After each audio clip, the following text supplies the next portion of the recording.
Okay, one question you might be asking yourself is, how do I know if it's an ionic bond or a covalent bond? So what we need to know is that covalent bonds share electrons, while ionic bonds transfer electrons. So what it means to transfer electrons is that someone's giving one thing to someone else. Whereas covalent, they're both using it at the same time. Okay? So covalent bonds happen between nonmetals and nonmetals. Okay, so for example, carbon, sulfur, chlorine, iodine. Anytime you have two of these guys bonded together, chances are it's a covalent bond. And if you need a refresher on where nonmetals are on the periodic table, it's this top right corner, okay? Anybody who's to this right and above the staircase right here that you guys learned about in your last unit when I first left. Right there, okay? So it's these top corner guys: fluorine, oxygen, nitrogen, carbon, phosphorus, arsenic, etc. Okay? So these guys are nonmetals. And then everybody to the left of the staircase, right here, is called the metals.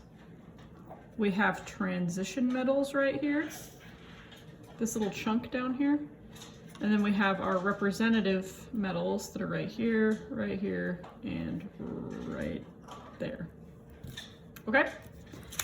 So, an ionic bond transfers electrons. A metal gives the electron to the nonmetal because the nonmetals want electrons to satisfy that octet, and it's easier to get rid of an electron for a metal to satisfy their octet.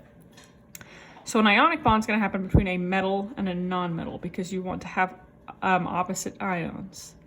So this would be an example of lithium and bromine, or magnesium and oxygen, etc. Okay?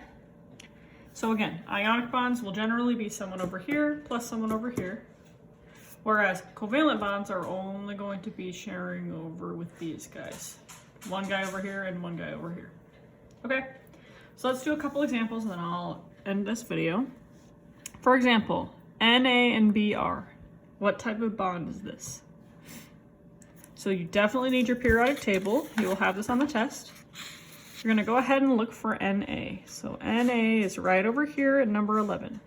That means that Na is a metal. So we'll write that Na is a metal.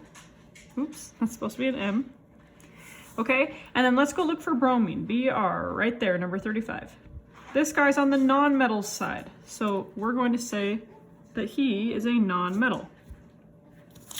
Now let's look over here. If I have a metal plus a non-metal, that means it's going to be an ionic bond. Okay, let's try this one right here. So I'm gonna go look for my first guy first. So N, we know that N is nitrogen, number 7, and we know that he's in the non-metal section, so we're gonna write non-metal. We're gonna go look for chlorine, boom, chlorine's right there. Chlorine's also a non-metal. So non-metal plus non-metal, we know, is a covalent bond. So covalent. Let's try another one. Barium and phosphorus. So barium is right there. That's on the metal side, right, the left side. And then the other one was phosphorus, boom, right there. We know that that guy's a non-metal because he's in that non-metal section. So this guy's going to be metal plus non-metal. When they're opposites like that, we know for sure it's going to be an ionic bond. And finally, arsenic and oxygen. Arsenic's to the right of the staircase, oxygen's to the right of the staircase. They're in that non-metal section, both of them, so non-metal plus non-metal. We know that that means that this is a covalent bond. Okay, and then there's that for your reference if you need it.